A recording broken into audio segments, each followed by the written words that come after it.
Ya no miro el reloj, que si no, no llegamos, ¿no?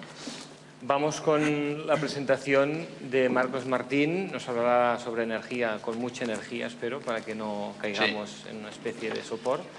Y nos lo presentará Luis Anglés, cuando quieras, Luis. Buenas tardes. Hoy tenemos a Marcos Martín, que es de Valladolid, pero lleva un año viviendo aquí con su mujer, con lo cual, pues bueno, vamos mejorando. Marcos es ingeniero de montes, es miembro de la ejecutiva de ABEBIOM, Asociación Española de la Bioenergía, vicepresidente de la Asociación Europea de la Bioenergía, y hoy ha venido aquí para convertirnos, como dice él, en jedis de la bioenergía y de las energías renovables, ¿no? Espero que lo consigas. Decir también que Marcos en su carrera profesional no solo ha estado trabajando en España, pasó unos años en Liberia, de los que no creo que hables, pero bueno, eso va para el próximo INNOVEM. Y además, pues bueno, es aficionado al rugby, a la hípica, entre otras muchas cosas. Nada más. Por ellos. Muchas gracias, Luis. Hacía tiempo que no me presentaban tan bien. Bueno. Porque somos amigos. Bien. Sí, quería matizar una cosilla, que es que soy vicepresidente, porque en los papeles pone que soy presidente, y además de que es mucho mejor ser vicepresidente porque trabajas la 10ª parte, mi colega pues me ha dicho, oye, cachondo, que el presidente soy yo. Bien, bueno, pues dada la buena hora de la charla, que es justo la hora de la siesta, si vamos a hacer un trato, si veo que cabeceáis alguno, os despierto, y si lo hago yo me despertáis, por favor, que puede que me pase. Bien, quería haceros una pregunta para hacerlo un poquito más dinámico. Estoy bien aquí, yo quizás salgo, voy a ponerme aquí y de vez en cuando iré mirando. ¿Cuántos de vosotros tenéis un teléfono móvil? Levantad la mano, por favor. Vale. ¿Cuántos de vosotros tenéis 2 teléfonos móviles? Levantad la mano, por favor. 2. O sea, los que tenéis uno ya han quedado claro. 2. Vale. Lo siento. ¿Y hay algún psicópata que tenga 3 teléfonos móviles? Sí. Lo siento. Bien. Bueno, la cosa está animada. Vamos a otra pregunta. ¿Cuántos de vosotros tenéis un vehículo en propiedad? Muy bien. ¿Cuántos de vosotros tenéis 2 vehículos en propiedad? Bueno, pero ser sinceros con las respuestas. 2, vale. De 3 supongo que no hay ninguno, ¿no? Espero que alguno sea coche eléctrico, porque si no, lo llevamos claro. Bien, como he venido aquí y me ha mandado la Dirección General de Tráfico, tengo que poner esta señal, que no habléis por el móvil cuando conducís en coche. No, es mentira, esto era una bromilla. Lo que quiero decir es que lo que quiero transmitir con esta imagen es que vivimos en una economía de consumo tan atroz que hoy en día el ser humano del primer mundo y del mundo civilizado consumimos una salvajada de energía. Y esta es la cuestión que hoy quiero que os quede a todos clara, ¿no? Hemos tenido unos super expertos hablándonos de innovación y de cómo innovar, de cuáles son las bases de la innovación. Y yo hoy quería hacer un ejercicio de reflexión. Quería estimularos, primero asustaros un poco, porque la situación energética en el mundo es complicada, y luego, oye, ofreceros una alternativa para que vayáis intentando innovar en estas ideas que os voy a dar, y que, por supuesto, estará la bioenergía como una de las soluciones, ¿no? Bien, estamos en un modelo energético en riesgo. El ser humano de las cavernas, o nosotros cuando estamos en una playa nudista, más o menos somos un sistema de 96 vatios. Una bombilla incandescente, un poco más. Somos un sistema bastante eficiente en términos energéticos. Y además, los alimentos que consumimos en un estado ideal pues son alimentos que están en un ciclo sostenible y que podríamos ir comiéndolos. Pero hoy el ser humano desde luego los que tenemos un móvil y un coche estamos en esta cifra y seguramente yo tengo 2 móviles y solo un coche y esté un poquito más alto de este número. Fijaros la evolución en el consumo energético que tiene el hombre civilizado, ¿vale? Esto es la primera señal de alarma. Pero si ahora lo vemos por países, la distribución de la energía primaria en el mundo está muy desequilibrada, muy desequilibrada. Fijaros, el American Style of Life es una atrocidad energética en el que todo el mundo tiene un coche muy grande y gasta un montón de energía. Más o menos la media mundial es de 2.200 vatios por persona y día, ¿no? Y pensad que hay una cantidad de gente que está viviendo en unas condiciones energéticas inferiores. De hecho, es una de las se quiere incluir en la Declaración de los Derechos de los Principios Básicos Humanos, creo que es, o algo así, ayudadme, es el acceso a la energía. Esto es una cosa que está en debate. Bien, vamos adelante. Mira, American Way of Life. Multiplicaría, si todos viviésemos como Estados Unidos, las necesidades energéticas en el mundo por 5. España no se queda nada atrás. Si todos viviésemos como vivimos en España, necesitaremos el doble de energía en el mundo, etcétera, etcétera. Pero ¿qué es lo que pasa? Que no hay materia prima. El mundo está absolutamente basado en estas materias primas: petróleo, gas natural, uranio y carbón. ¿Y qué ocurre? Hay muchísimos datos sobre esto. Sé que estáis todos pensando, bueno, llevamos tantos años oyendo que el petróleo se está acabando y no se acaba, que me aseguré de hacer una relación de varios estudios, y esto es una cifra aproximada de varios autores. Pero esto es lo que se está barajando hoy. En los foros en los que yo me muevo, esto es lo que se está barajando. El petróleo se acaba ya, queda muy poquito. El gas natural le queda un poco más, 80 años, 100 años.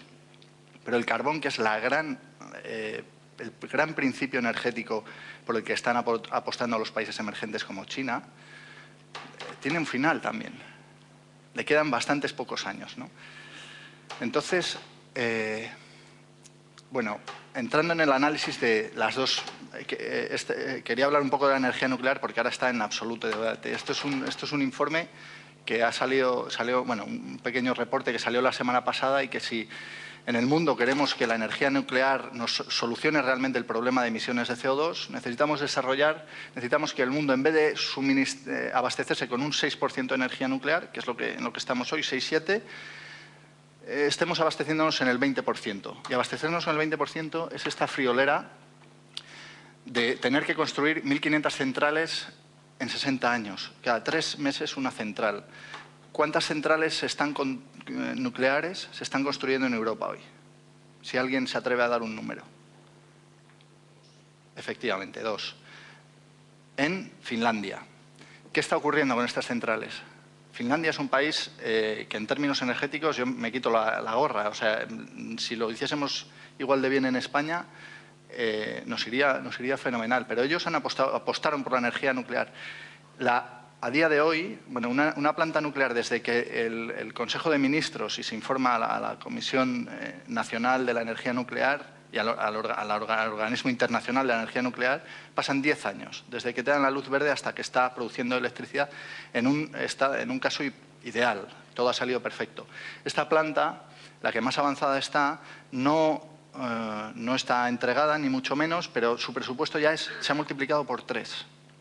Del presupuesto inicial, del llave en mano que dieron, hoy en día ya va por 3 veces más. Entonces, no quiero abrir el debate nuclear, si sí o si no, y además ahora es un momento complejo, ¿no? Pero el otro día venía leyendo una revista y me encontré justo esto. Ya se está haciendo, esto es Bloomberg, están empezando a evaluar el riesgo financiero de las centrales nucleares y están revisándolo. ¿Por qué? Pues porque esto es un mapa que los puntos rojos son donde tenemos centrales nucleares en funcionamiento, y los puntos negros son zonas con alta sismicidad, con mucho riesgo de terremotos. Y, a ver, es verdad que no se solapan mucho, pero bueno, con un par de centrales nucleares afectadas por un terremoto cada 5 años nos bastaría para quitarnos la idea de la cabeza, ¿no? El gran problema, bueno, La gran suerte que estamos teniendo con Fukushima es que es en Japón. Imaginaos que esto hubiese ocurrido en Pakistán. La apuesta y no sé si vais leyendo las noticias, supongo que sí, porque a todos nos tienen muy intrigados, pero Japón está haciendo una apuesta súper seria. Quieren quitar la central nuclear, desmantelarla completamente y que ese sitio quede normal, cuando una opción sería haber hecho Chernobyl, que es volcar y volcar y volcar cemento y cemento con plomo, taparlo y cruzar los dedos para que nunca se vuelva a abrir esa grieta. Y Japón, todo el reto que está teniendo es el de que quieren llegar a enfriar los reactores, parar la reacción nuclear y desmantelarla, ¿no? Por eso tienen, la noticia de ayer era que tienen unas concentraciones de hidrógeno otra vez enormes. El hidrógeno, las explosiones que vimos hace unos días era porque tenían que liberar hidrógeno y ahora mismo era el debate. Querían inyectar nitrógeno para que ocupase tecnología japonesa, ¿no? Esto solo se puede plantear en Japón. Bien, pero está este debate. Y esta frase es de Klaus Toffer, que es exministro de Medio Ambiente y una de las personas más influyentes en estos temas en Alemania, que Alemania es un paradigma en esto. Alemania hace unos meses dijo que sí, que alargaba la vida de sus nucleares y de repente, después de lo de Japón, están en revisión. Entonces, bueno, alguien habla del pez fugu, que es este pez que lo comes, es riquísimo, hay una cultura enorme, pero es un pez tan venenoso que si te equivocas una vez tendrías un problema, ¿no? Entonces, ¿hasta qué punto queremos construir nuestra prosperidad sobre tecnologías que ya no solo producen efectos negativos, sino que son difícilmente gobernables? El problema de una reacción nuclear es que cuando empieza y se desestabiliza o las geometrías de las barras se cambian, es complejo controlarlo, ¿no? Pero vamos al petróleo. Lo de las reservas. Esta gráfica son las reservas que en cada año se decían que había de petróleo, ¿vale? Por lo menos sí que vemos que hay una tendencia que se están agotando y esta es una gráfica sobre el consumo esperado. Pero esto es desde 1930 hasta 2050. Vamos a alargar esa línea, ¿no? En los últimos 3.000 años nos hemos agotado las reservas de petróleo, unas reservas de petróleo que se han producido, esto lo dice aquí, han tardado en producir 60 millones de años, en aproximadamente, igual, 150, 250 años las hemos gastado, ¿no? Y además, esta gráfica, que es de la Agencia Internacional de la Energía, nos está diciendo que estos proyectos que todo país tiene que declarar, yo el año que viene voy a empezar a extraer petróleo en este sitio, si sumamos todos los litros que van a salir del suelo, se empiezan a alejar de la demanda real de petróleo, que es esta curva, aproximadamente en 2012. Cuando ya no haya petróleo suficiente para abastecer la demanda, todas estas tensiones que estamos viendo en distintos países, pues se empezarán a agudizar, ¿no? De hecho, hay un mapa que es solapar las guerras en el mundo y las reservas de petróleo. Y desgraciadamente es un solape bastante coincidente. ¿Qué es lo que pasará con el petróleo entonces? ¿Qué pasará cuando ya no quede casi petróleo? Bueno, pues mira, esta es otra gráfica muy buena. En 1978 sacamos el petróleo muy cerca, a 300 metros de altura, ¿no? Extraer petróleo energéticamente no costaba. Sacábamos un barril, invertíamos un barril energético y sacábamos 50 barriles de petróleo, con lo cual el balance era muy positivo. Pero la de British Petroleum, el último desastre gordo, esta perforación, ¿a qué profundidad estaba sacando petróleo? ¿Quién me puede decir más o menos una cifra?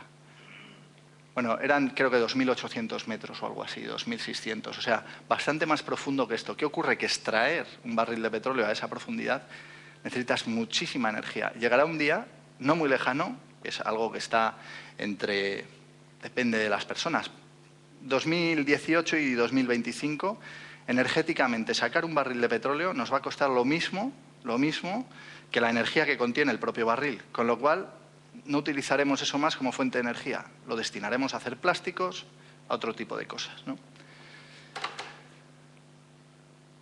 Precio del barril. En el 2008 nos tirábamos las manos a la cabeza cuando pasamos los 100 euros el barril de Brent. Esto es de hace 2 semanas y hoy el precio, cuando lo he mirado, estaba a 122,40. Y nadie se está tirando los pelos, ¿no? O sea, el petróleo, estamos empezando a vivir el final de su declive realmente, ¿no? Pero las cosas no están tan mal. Este es el mix energético en el mundo ahora mismo, en 2009. Fijaros que todavía hay muchísima energía dependiente. Bueno, todo esto es energía fósil, energía que emite grandes cantidades de CO2 que tendría que estar almacenado en la Tierra. Energía nuclear, esta cifra más o menos varía. España es bastante más dependiente que esto. En España dependemos casi al 20% de la nuclear. Y las renovables, pues están ahí. Las renovables están haciendo un papel. Pensad que esto, cuando hablamos de energía, es muy confuso porque hay veces que se habla de electricidad producida, hay veces que hablamos de calor producido, hay veces que hablamos de energía para el transporte, hay veces que hablamos de energía como un total, y esto es energía como un total. En estas renovables, creo que luego saldrá, hay mucha energía que la estamos usando, que es caldera, leña, que en muchos países africanos, por ejemplo, yo he estado estos 3 años que estuve viviendo, sistemáticamente mi cocina era de carbón vegetal. Tenía la enorme suerte que tenía un cocinero que era el que la azuzaba y me lo organizaba un poco, pero era lo que había en ese sitio, ¿no? Y así funciona mucha gente. Entonces vamos a bajar al terreno, vamos a Menorca, ¿vale? Y yo llevo un año, no trabajo en Menorca, trabajo fuera de Menorca y vinimos por elección personal porque nos gustaba y nos parece un sitio agradable, pero uno, chico, tiene de formación profesional y, bueno, pues investiga, ¿no? Y lee y se mira la página del observatorio y tal. Entonces, para mí, lo más paradójico de Menorca es ¿qué es esto? Yo he venido a Menorca porque quería encontrar esto, ¿no? Un sistema agroganadero, reserva. ¿Qué es Menorca? Si lanzásemos esta pregunta estaríamos toda la tarde hablando y a lo mejor llegamos a definir la identidad. Yo todavía creo que no está clarísimo qué es lo que es Menorca, ¿no? Pero desde luego es esto, un sistema agroganadero muy interesante, 25.000 vacas en esta isla es una cosa interesante, reserva de la biosfera, litoral mediterráneo, 70.000 kilómetros de pared seca, camí de caballos, etcétera, etcétera. Bien, más o menos esta playa, ¿no? Vale, pero también es esto, hay 95.000 habitantes, hay 75.000 vehículos, hay una dependencia de hidrocarburos al 80%, y se gastan solo en comprar la materia prima, que luego hay unos procesos de transformación, una cifra estimada de 200 millones de euros al año. Esta es vuestra factura energética, ¿vale? Pues esto, cuando alguien va a venir a la isla es mejor que no se lo contéis, porque a lo mejor dice, oye, esto... Entonces, ¿qué ocurre con Menorca? Menorca está en esta cifra, 7,5 toneladas de CO2 por habitante. Esta cifra para mí es alta y os animo, y esto es parte del ejercicio que quería hacer hoy, a que hay que pensar entre todos cómo reducir esta cifra. Porque si queremos ser coherentes con la imagen anterior, si queremos una isla sostenible, bonita, renovable y coherente con sus políticas, necesitamos que esta cifra baje. Estamos al mismo nivel que España, pero estamos por encima de países como Francia o Portugal. Esto es mucha emisión por habitante en un sitio donde tampoco hay una actividad industrial salvaje. Es un sitio que hay mucho sector servicios, pero debería ser mucho más baja. Ya tenemos un primer objetivo. O sea, por favor, innovemos entre todos para reducir esta cifra. Estas las he sacado hoy del observatorio. Este es el incremento en consumo energético, esto de que 2 teléfonos móviles, coche, luces. ¿Cuántos electrodomésticos creéis que tenéis en vuestra casa? Ir y contadlos, por favor. Es espectacular. El gran obseso de los electrodomésticos llega a 30 en la cocina, pero los que estamos aquí, por encima de 15, estamos prácticamente todos electrodomésticos para el exprimidor, el tostador, etcétera. ¿Vale? Y luego, además, aquí hay un dato importante, que es que importáis mucha energía que viene de Mallorca por cable. Este es el quesito. Fijaros en este de aquí abajo. Todo esto de aquí en azul, ¿vale? Estos son emisiones de CO2 fósil que está haciendo Menorca. Menorca en su energía es esto. Emisiones de CO2 fósil, e importáis todo esto morado que viene de otra central que está combustionando gasoil. Y luego tenéis aquí, bueno, una tentativa de eólica y solar. Interesante, vale. Bueno, está bien, pero esto tiene que cambiar. Tenéis que intentar cambiarlo, porque aquí estoy haciendo un pequeño juego, y es que esto es la energía eléctrica, ¿vale? Esto es la electricidad que estáis consumiendo en la isla. Pero, perdón, que estamos consumiendo en la isla, porque yo soy, de hecho voy a votar aquí, soy residente menorquín. Entonces, esto es electricidad. Si hiciésemos esta fotografía en calor, seguramente cambie, pero lo que he visto muchas veces es un radiador, un calentador eléctrico enchufado a la electricidad. Y esto es una aberración energética. O sea, esto pensad que para producir electricidad primero he tenido que generar calor, combustión de carbón, de gasoil, de lo que queráis, lo transformo en electricidad y luego lo transformo en calor. Con lo cual, de cada unidad energética que meto al principio, saco un 10% solo. La eficiencia de ese proceso es del 10%. El resto está perdiendo, ¿no? Vamos adelante. Entonces, ahora desde que Marcos os ha contado esto, tenéis que intentar pensar en energía, en términos energéticos. Y además hay que pensar a título personal qué puedo hacer yo en mi casa y a título isla. Porque tener una isla para esto, yo que me dedico a estos asuntos, es un chollo.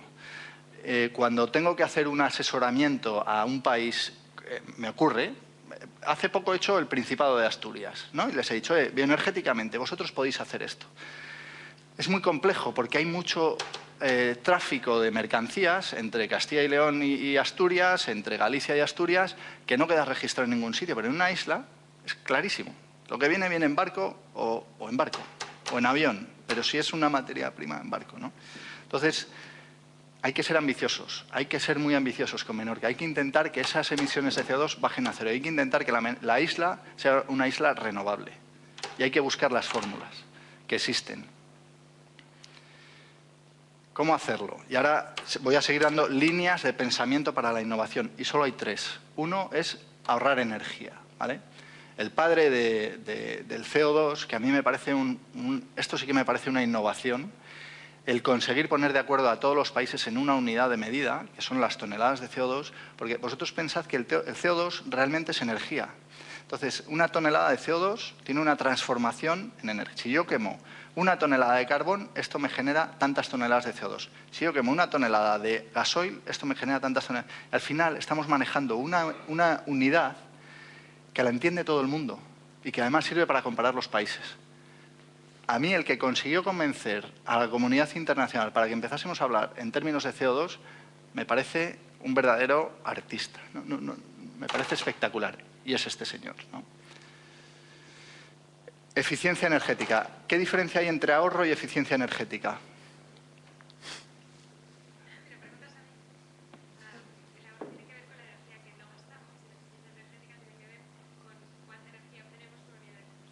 Exacto, perfecto.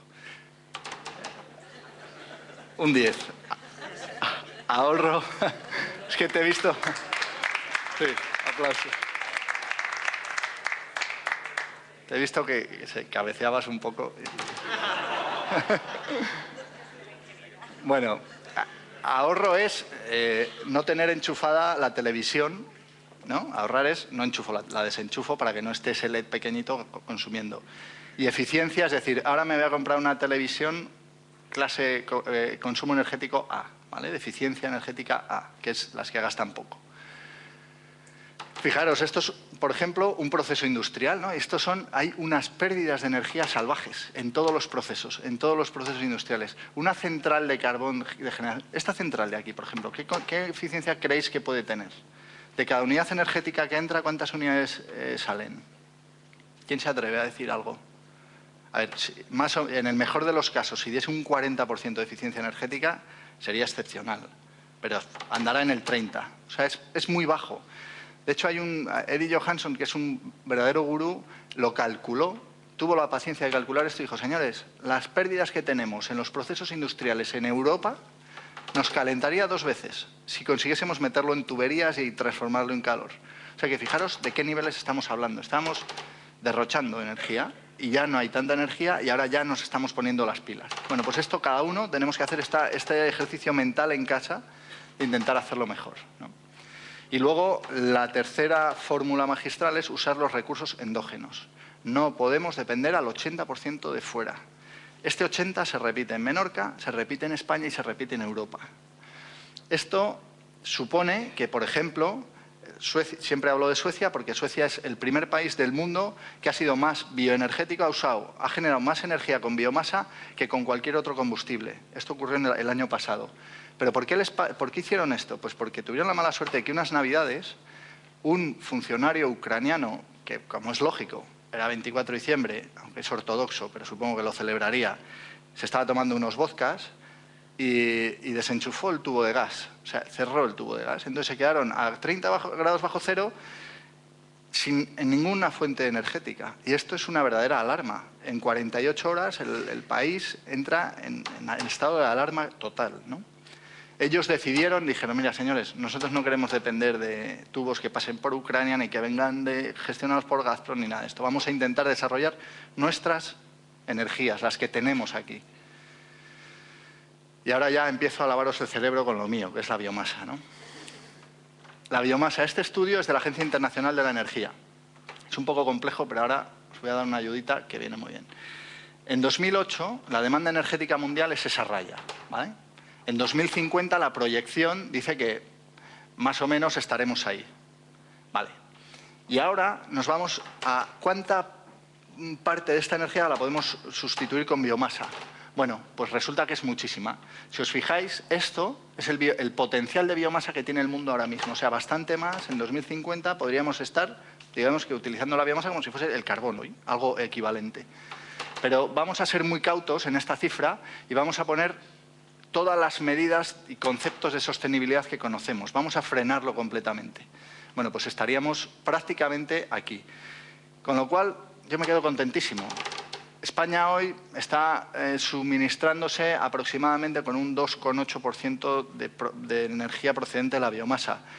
Mira, si llegamos a la mitad, en 2050, seguro que el mundo está mucho mejor. O sea que vamos a intentarlo.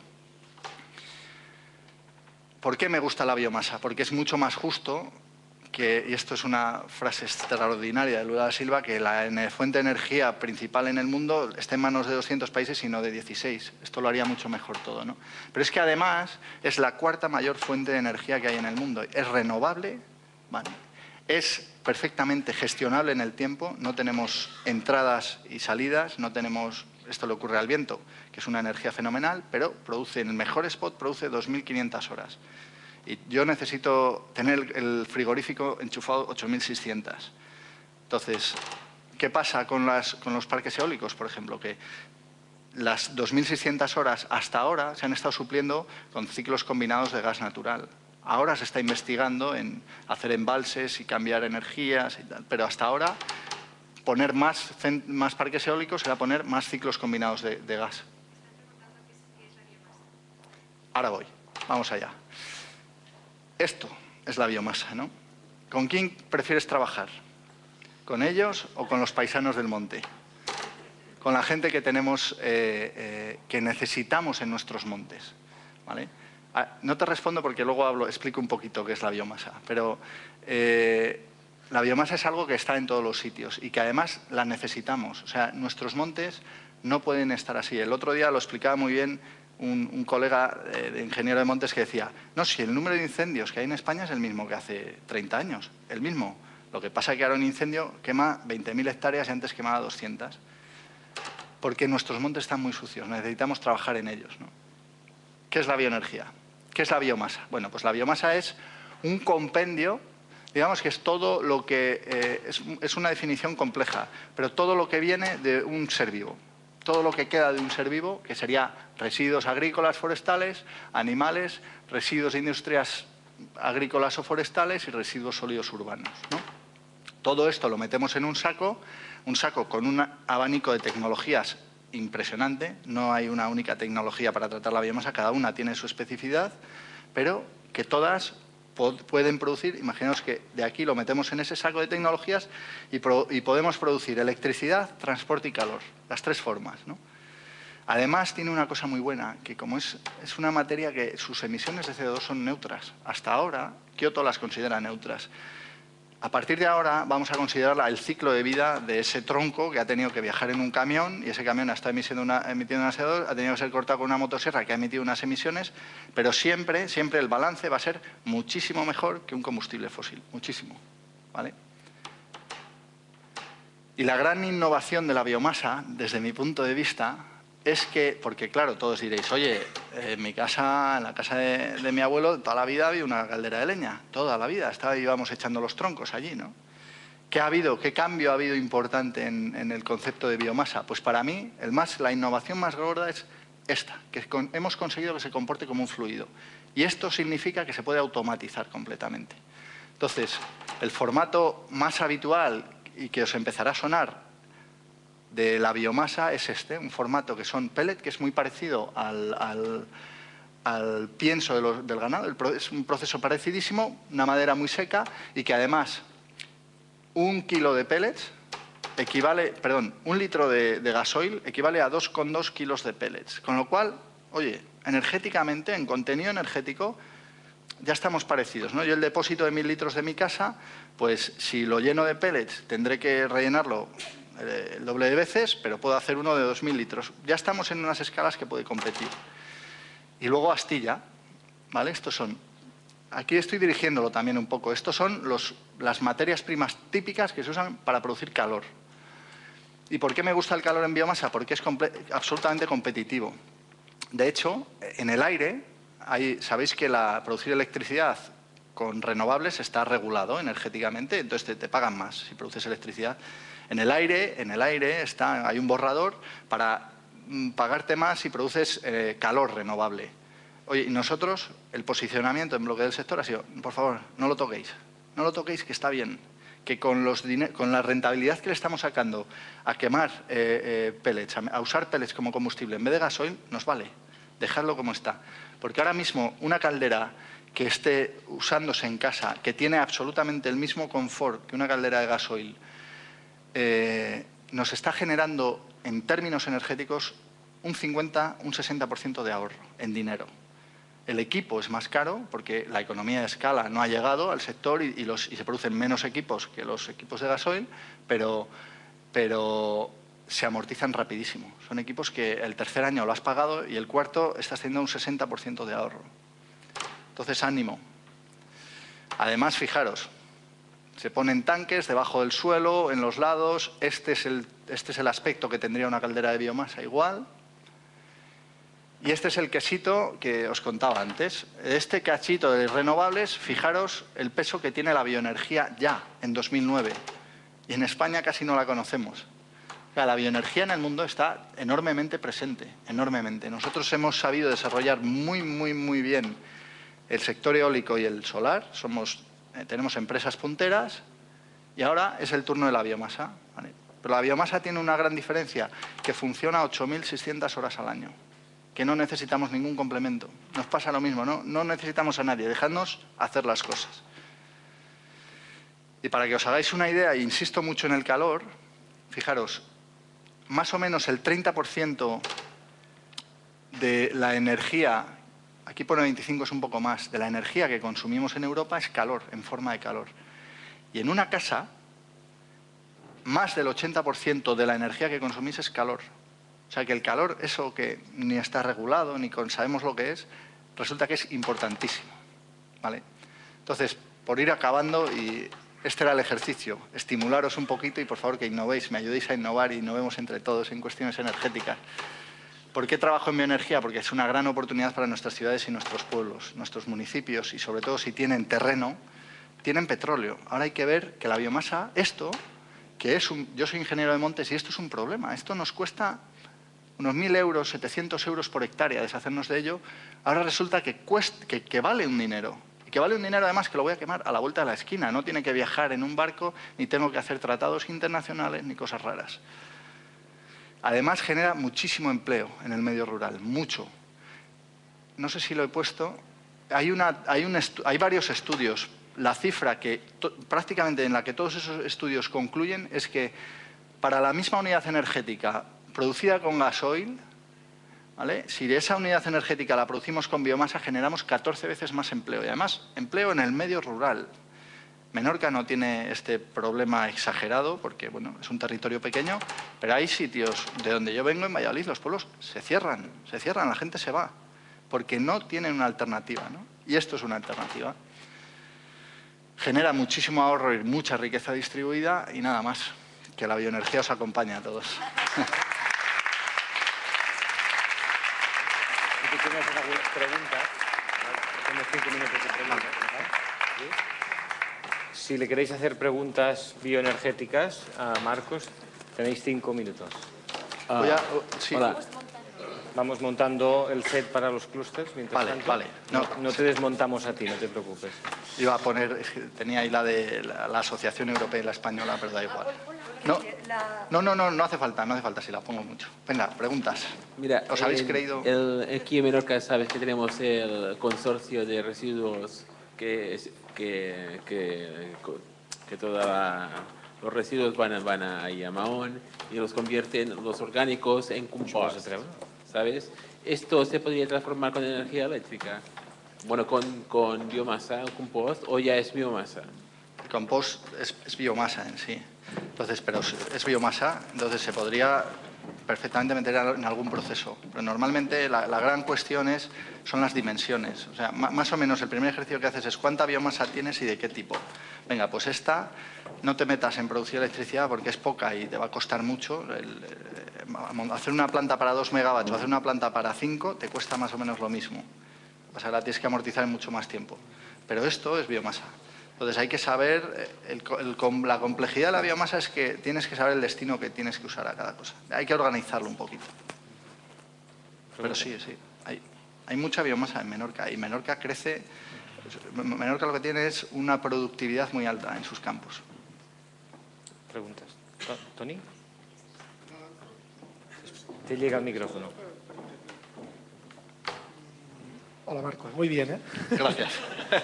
Hemos estado tomando copas, pero ahora muy bien.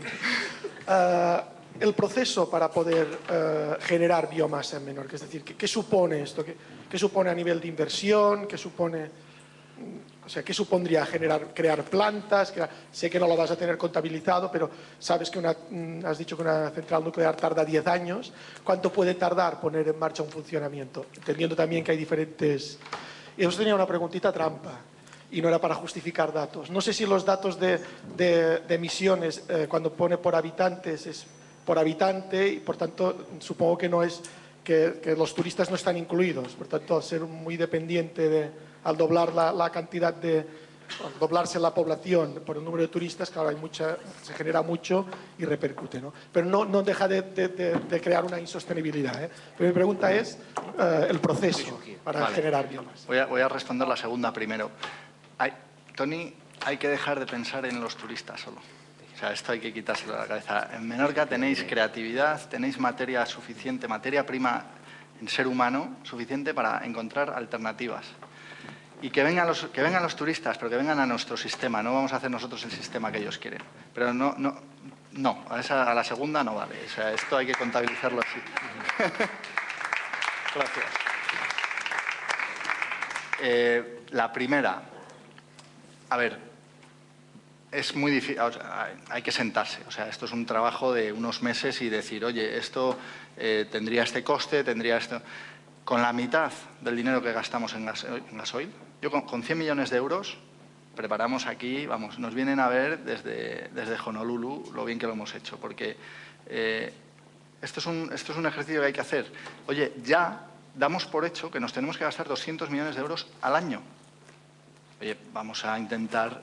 No hablaba de inversión del coste que puede tener, sino qué tipo de instalaciones se necesitan. Claro, la otra cuestión... Exacto. Vale. Esa es otra cuestión, que es la escala que tiene Menorca y qué daría de sí, ¿no? ¿Qué podríamos hacer? A ver, yo creo, y a priori, el territorio de Menorca, la productividad, el formato, ¿no?, agroforestal que tenemos, no daría para una implementación seria de una central de 10 megavatios eléctricos que tiene que movilizar mucha biomasa. Sería bastante traumático a priori. Producir toda esa biomasa en la isla, ¿vale? Esto es a priori. Pero estamos hablando de producción eléctrica.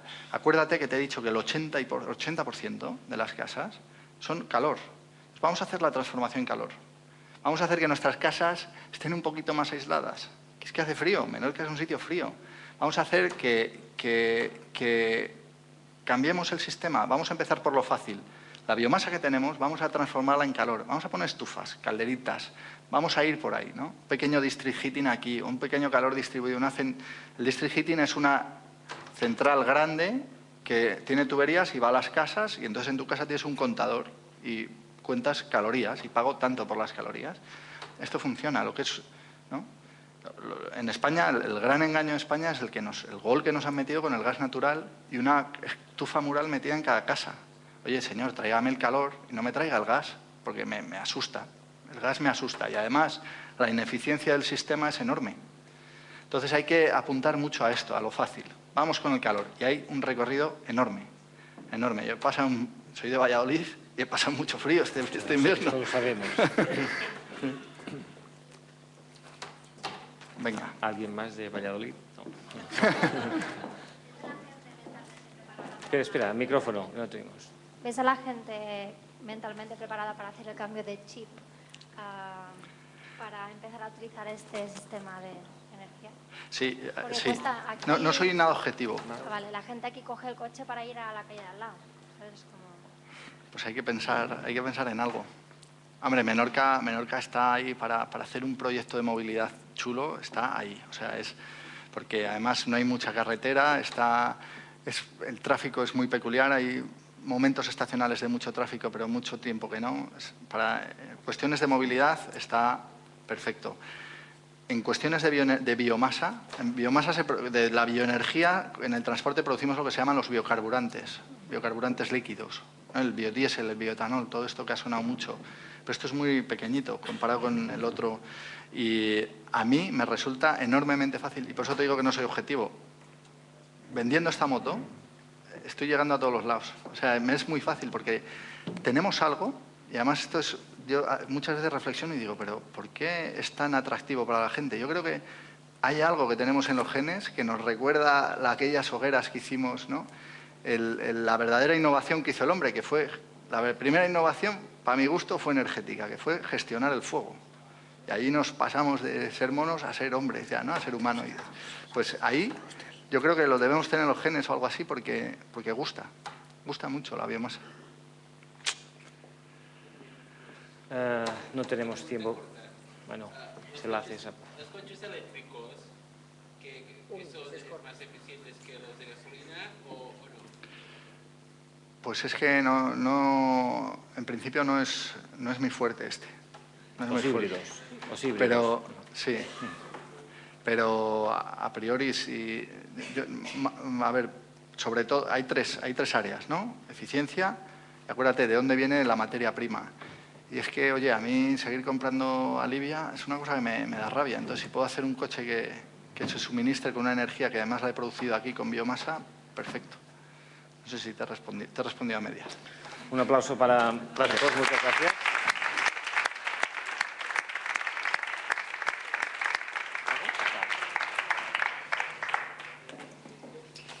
Y sin levantarnos prácticamente